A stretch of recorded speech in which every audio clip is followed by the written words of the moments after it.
Kalėjimų tarnyba ir pats kalėjimas uždraudė mums filmuoti interviu su Jūrate. Galimai nenorėjo, kad aš dirbčiau toje sistemoje, nes pamatė, kad dirbu kitais principais ir man duodavo pačius atitinkiausius būrius. Aš pirma moteris Lietuvoje buvau, kuri dirbau su iki gyvos galvos nuteistaisiais. Eidavau į karštas tokias linijas, kur dažnai pareigūnai net neidavo, o aš eidavau tiesiog be jokių ginklų, be jokių antrankių, be jokių tazerių, man nereikia, nes tu kaip ateini, kaip sako nuteistieji, tu ateini jau lyderis, tavo eisena jau, sako, mes matom, kad tas žmogus kažką turi ir ateini su atvira širdim. Ir jie tą paučia labai greitai. Jau koko, nuteistojo niekada neapgausi. Jeigu tu esi profesionalas, tai tu turi žiūrėti žmogų kaip į žmogų. Nesvarbu, ką jisai padaręs. Aš dėl to čia atvyko būtent. Taip, aš esu specialistas ir nevertinu. Aš nei nusikaltimų ten, jo neteisiu dar 100 kartų, kaip mūsų sistema pripratus tai daryti. Tiesiog žmogus ir ką aš galiu kaip specialistas tam žmogui padėti. Buvo pasipriešinimo daug turbūt, ne tokio, kad ką tu čia darai, kam to reikia, jie patys kalti. Aš jaučiu, kad aš esu sistemoje balta varna, kad aš nešu kitą vėliavą visiškai. Mano yra misija ir tikslas kiekvieną dieną atnešti tą šviesą ir padaryti šiandienai kažką teigiamo gražaus. Viskas, mano toks tikslas ir aš tą darau. Ranką prie širdies sudėjus, nebūdavo, kad tikrai išeisiu viskas jau. Va dabar aš turiu tokį palaikymą ir vyro, ir vaikų, kad kai aš pasakau, kad jau man būna kartais viskas, aš jau išeinu iš tos sistemos, aš jau čia nebenoriu. Tai jie sakydavo, ką jie be tavęs darys, ką tie nuteistieji be tavęs darys, kai tu išgelbėjai šitą gyvybę. Taip, aš jūs netgi girdėjęs, mūsų mama sako. Jo, mamulku vadina. Va, ne, taip aš galvoju kažkaip panašiai. Jo. Man paskambino išėjęs visiškai ne mano būrio nuteistasis, ne reabilitacijos, iš svetimo būrio visiškai nuteistasis. Jisai dėkoja, sakau, už ką tu man dėkoji? Aš su tavim nedirbau. Jisai tik tai matydavo, jis ten lakstydavo, sportuodavo aplink ratą, aš ten sėdėdavau krūmus, karpydavau, sodindavau gėlės. Jis sako, dėl to, kad tu leidai būti mums žmonėmis. Šiandien drąsiai galiu sakyti, kiekvieną ateiti pas vartojantį žmogų, nesvarbu, ką jis vartoja, kokią priemonę vartoja. Aš galėčiau jį sumotyvuoti, paimti už rankos ir atsivesti reabilitaciją. Ir tas žmogus keistus. Jis gali būti nurašytas visų, palaidotas ir taip toliau ir panašiai. Per mano gyvenimo kelią jų buvo labai daug.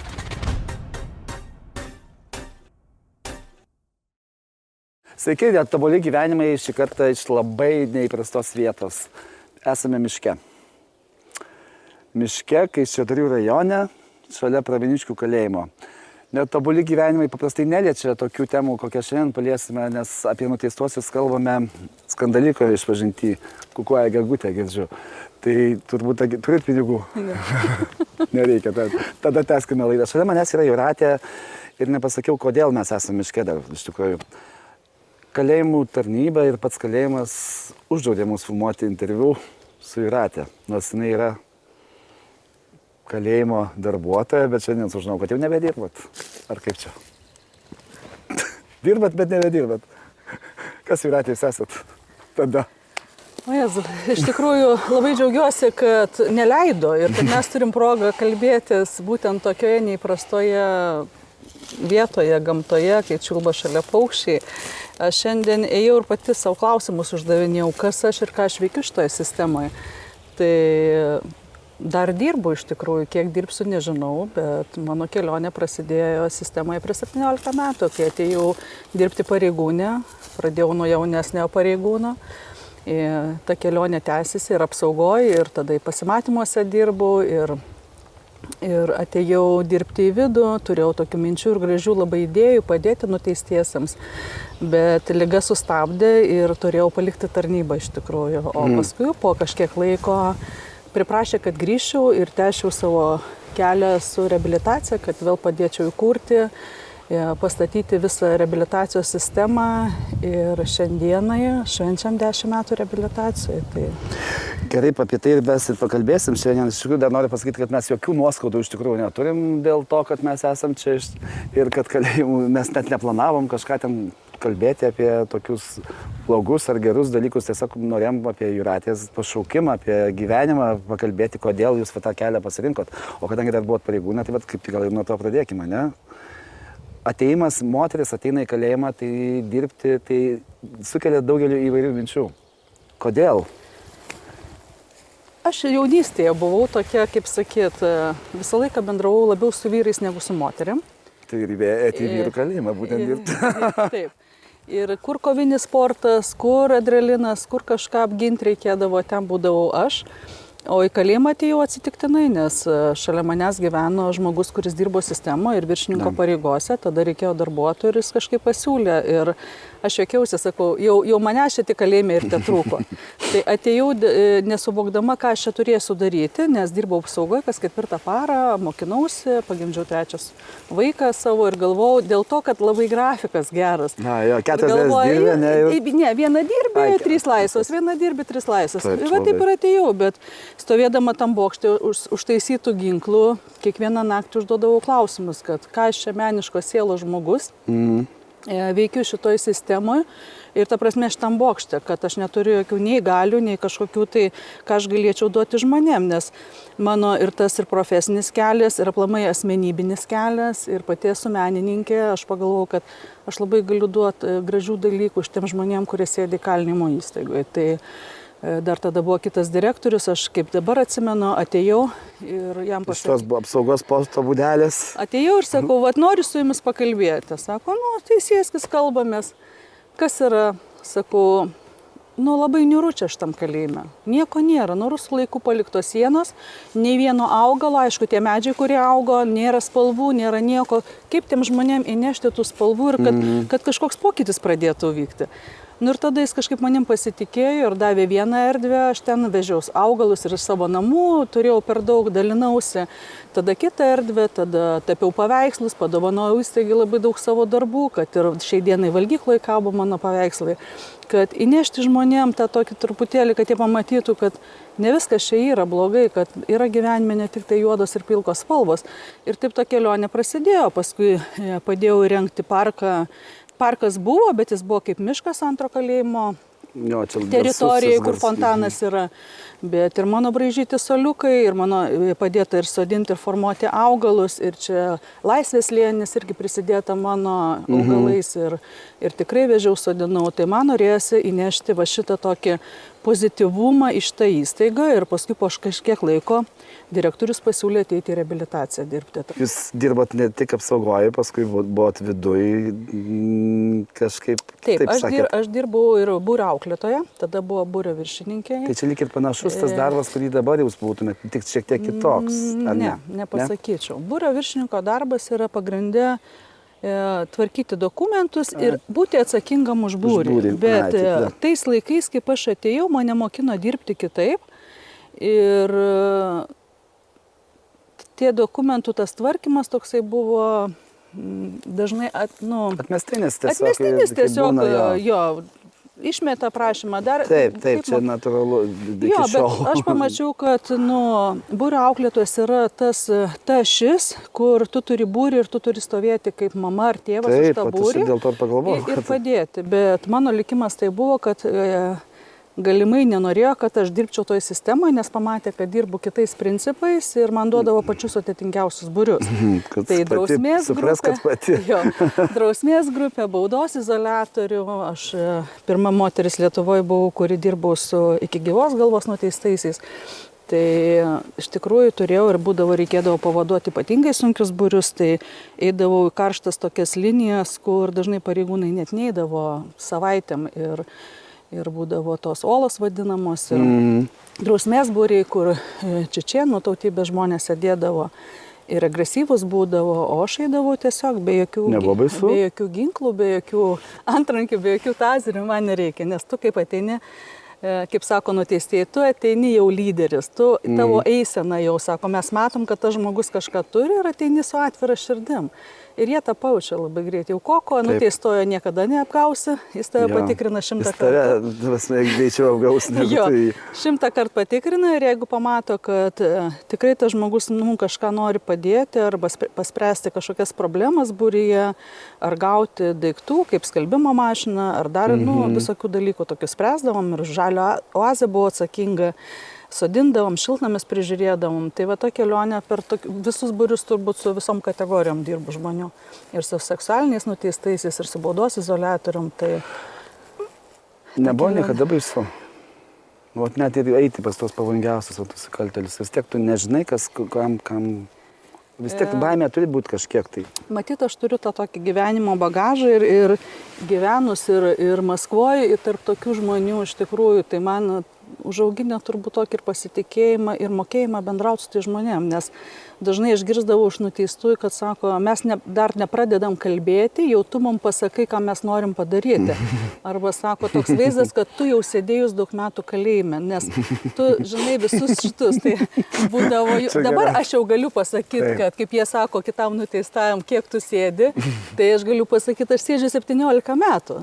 Ir mes jau galim rasti bendrą kalbą ir kalbėti ne tik apie žvejybą, bet apie kitus dalykus. Tai va, už tai dažnai, kaip sako, ateina jaunas mergaitės, tai nuteistai ir sako, ką tas vaikas gali padaryti, jeigu jis neturi gyvenimiškos patirties. Tai man skūrą užaugino kalėjime dar didesnį iš tikrųjų ir aš myliu žmonės, nes aš jų neskirstau, nors skaitydavau jų bylas, žinodavau jų nusikaltimus, bet... O kodėl skaitydavai?